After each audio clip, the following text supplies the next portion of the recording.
ओ दरियाधन, तू किसी का मान और अपमान करना चाहता है। माता पिता संसार के अंदर इंसान के लिए पहला गुरु हुआ करते हैं।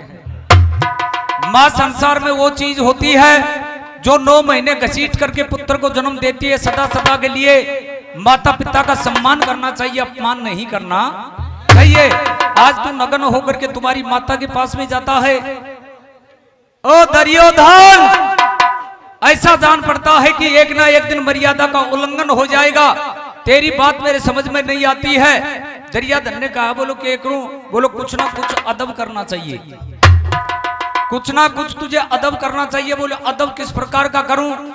ऐसा लोकल प्रेस सबल सिंह चौहान महाभारत में प्रमाण मिलता है।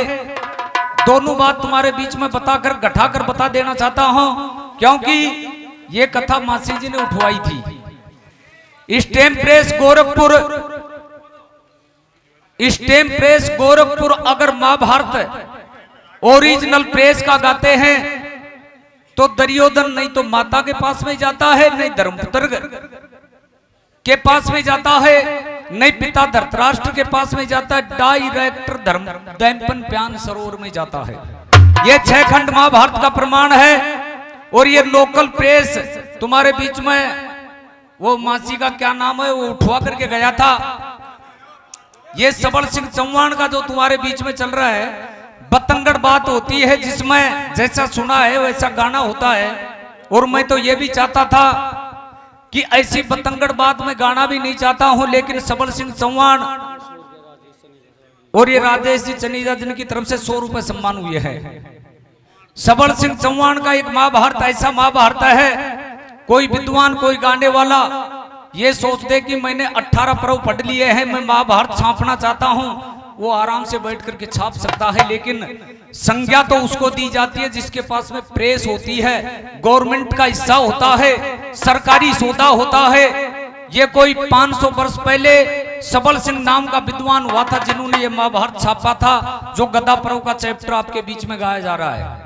प्रसन्न होकर के भगवान कृष्ण ने कहा था कि मेरी बात मान करके केला का लंगोट जो बना करके देता है, ये केला का लंगोट बना करके अदब कर करके तू तेरी माता के पास में जाएगा और माता के पास में जाकर के तेरा भ्रम संसार में रह जाएगा। भगवान कृष्ण की बात को सुन करके बड़ा प्रसन्न होता है और प्रसन्न होकर के केला का लंगोट बांध करके अदब कर करके दुर्योधन तैयार होकर के आपकी माता के पास में जाता है। सामने जाकर के खड़ा होता है और हाथ जोड़ करके निवेदन करता है कि माता जी, मैं दुर्योधन प्रसन्न होकर के तेरे पास में आया हूं, मैं दुर्योधन प्रसन्न होकर के तेरे पास में आया हूं। जब माता ने कहा कि मैं तुम्हें एक बात पूछना चाहती हूं, सबल सिंह चौहान में ऐसे लिखा है कि मां गंधारी ने खोल करके कहा था कि धर्मपुत्र जिस प्रकार से तुम्हें आदेश दिया था, जिस प्रकार से बैठा करके धर्मपुत्र ने तुम्हें समझाया था, क्या धर्मपुत्र की बात पर मेरे पास में आया है? बोलो माता जी हाँ। दूसरी बार में पूछती है, बोलो मैं तुम्हें ये पूछना चाहती हूँ, क्या तू धर्मपुत्र की बात पर मेरे पास में आया है? बोलो माता जी हाँ। तीसरी बार में खड़ी होकर के बारी बारी से पूछना चाहती है, बोलो धर्मपुत्र की बात पर प्रसन्न होकर के उस आदेश को लेकर के मेरी बात पर आया है? बोलो माता जी हाँ।